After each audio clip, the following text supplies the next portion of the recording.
Bismillahirrahmanirrahim. Assalamualaikum warahmatullahi wabarakatuh. Perkenalkan, nama saya Muhammad Ridwan dari kelas HKI. Di sini saya akan membahas makalah tentang kedudukan anak adopsi dalam adat, status anak luar kawin, anak tiri, dan anak angkat dalam kedudukan anak suku di Minangkabau. Adapun 3 rumusan masalah yang saya pecahkan. Yang pertama yaitu bagaimana kedudukan anak angkat atau adopsi dalam sistem kekerabatan matrilineal Minangkabau ditinjau dalam hukum adat. Yang kedua, bagaimana status dan kedudukan anak luar kawin dalam sistem kekerabatan matrilineal Minangkabau. Dan yang ketiga, bagaimana kedudukan anak tiri dalam struktur keluarga dan sistem kewarisan adat Minangkabau. Yang pertama yang saya akan jelaskan yaitu kedudukan anak angkat dalam sistem kekerabatan matrilineal Minangkabau ditinjau dari hukum adat. Pada awalnya di Minangkabau tidak mengenal adanya istilah anak angkat. Yang ada hanyalah mengangkat seorang anak untuk dijadikan kemenakan di dalam suatu kaum atau suku, yang disebut dengan kemenakan nan kabulia, yang dimana di sini artinya kemenakan yang dibolehkan. Artinya kemenakan tersebut tidak menjadi waris nasab atau bertali darah, melainkan menjadi waris sebab. Waris sebab ini artinya adalah sebab-sebab sehingga dia menjadi ahli waris, karena dia bukanlah berarti darah atau darah dari pewaris. Waris sabab adalah tidak boleh menggadaikan harta pusaka yang diwarisi, apalagi menjual dilarang oleh adat. Hukum adat Minangkabau mengenal 2 cara pengangkatan anak dan bagaimana kedudukannya. Yang pertama yaitu melalui upacara pengangkatan dilakukan secara terang melalui upacara adat. Yang kedua, tidak melalui upacara adat. Anak orang lain tidak mempunyai hubungan dengan orang tua yang mengangkat. Yang saya jelaskan di sini upacara adat. Upacara adat tersebut disebut dengan andai dipakai lumbago dituang. Pengangkatan anak melalui mufakat kaum. Keluarga yang melakukan pengangkatan anak keenakan akan mengundang mamak dalam dusun, alim ulama, gundukan luang, candiak pandai, serta warga masyarakat sekitar agar datangnya ke rumah yang bersangkutan. Dalam upacaranya diumumkan kepada masyarakat bahwa telah terjadi pengangkatan anak dan dijelaskan siapa orangnya yang mengangkat anak tersebut. Pengesahan pengangkatan anak kemenakan dengan upacara adat ini berlaku pada 2 cara. Yang pertama yaitu pengangkatan dengan cara batali adat, merupakan pengangkatan seorang anak yang berasal dari suku atau kaum yang sama. Yang kedua, pengangkatan dengan cara batali budi, dengan cara pengangkatan seorang anak menjadi anak kemenakan, yang mana anak tersebut diangkat karena baik budinya dan belas kasihannya terhadap si anak. Bisa berasal dari Minangkabau ataupun dari suku Minangkabau. Yang kedua itu tidak melalui upacara adat. Apabila diangkat tanpa upacara adat, hanya diterima orang tua yang mengangkatnya, dan anak tersebut tidak dimasukkan dalam ranjing keluarga barunya. Pembahasan yang kedua yaitu status dan kedudukan anak luar kawin dalam sistem kekerabatan matrilineal Minangkabau. Kedudukan anak luar kawin dalam masyarakat hukum adat dapat dibedakan menjadi 2, yaitu anak luar kawin ini tidak bersalah. Yang kedua, perbuatan melahirkan anak tidak sah adalah dikutuk dan harus dienyahkan baik bagi ibu maupun bagi si anak. Pembahasan yang ketiga yaitu kedudukan anak tiri dalam struktur keluarga dan sistem kewarisan adat Minangkabau.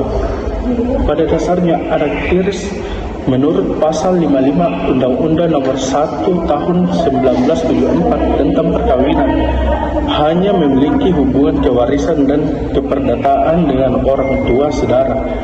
Adanya hubungan dengan orang tua saudara tersebut dibuktikan dengan akte kelahiran yang otentik dan perkawinan. Menurut hukum waris Islam, anak tiri berdasarkan pasal 171 kompilasi hukum Islam bukanlah ahli waris, artinya ia tidak dapat mewarisi antara dirinya dengan orang tua tirinya. Sebab mewarisi terbatas pada 3 sebab, yaitu yang pertama sebab kekerabatan atau karabah, yang kedua sebab nazab atau garis keturunan, dan yang terakhir yang ketiga sebab perkawinan atau masharahah, yaitu antara mayit dengan ahli waris ada hubungan perkawinan.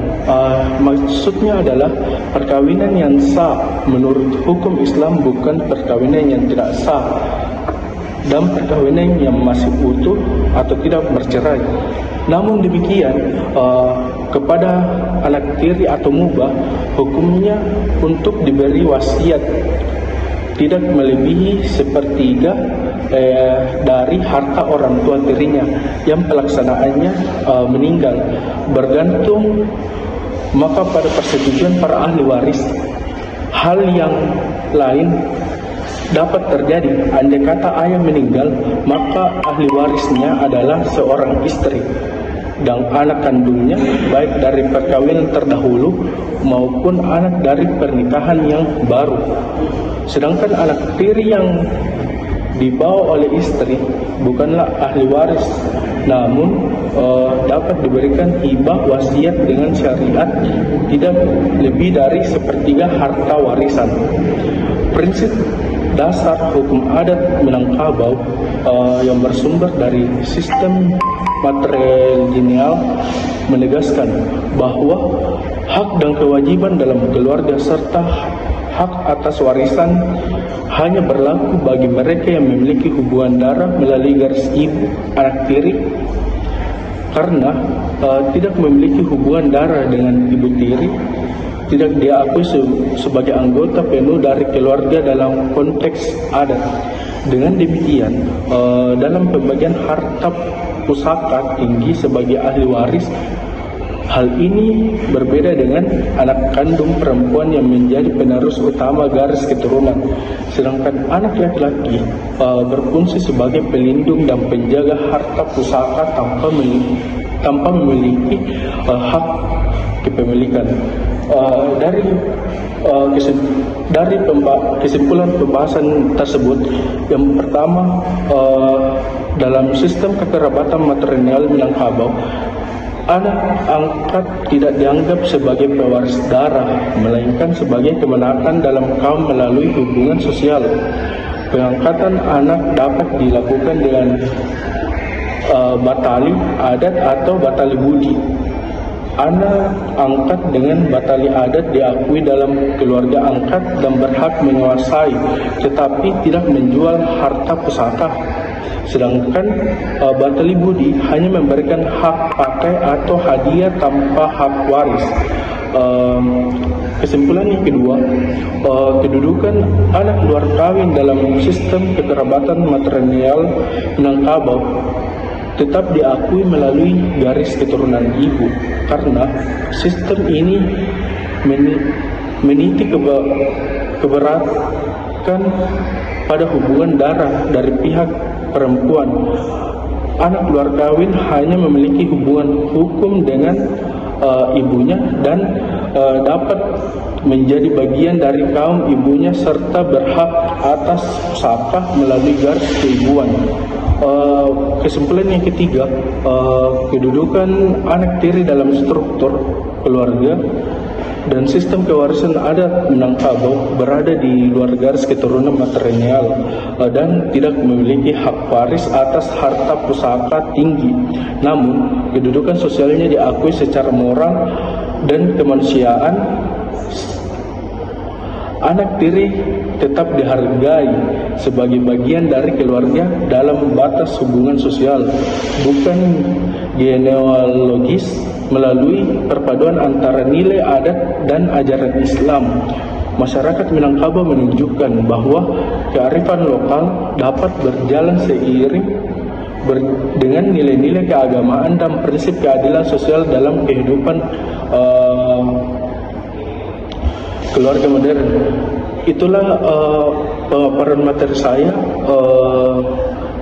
dalam makalah yang berjudul Kedudukan Anak Adopsi dalam Adat, Status Anak Luar Kawin, Anak Tiri, dan Anak Angkat dalam Kedudukan Anak Suku di Minangkabau. Sekian dari saya. Assalamualaikum warahmatullahi wabarakatuh.